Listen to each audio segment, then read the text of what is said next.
జింక వేటకి సింహంలా వస్తా, దాచిపెట్టిన సొత్తే కాచేస్తా, దొంగ చేతికి తాళాలందిస్తా, దోచినట్లుగా దోచుకుపోమ్మంట.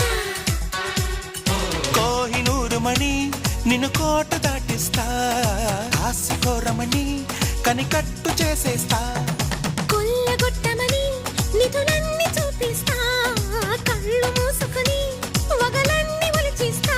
అడగాల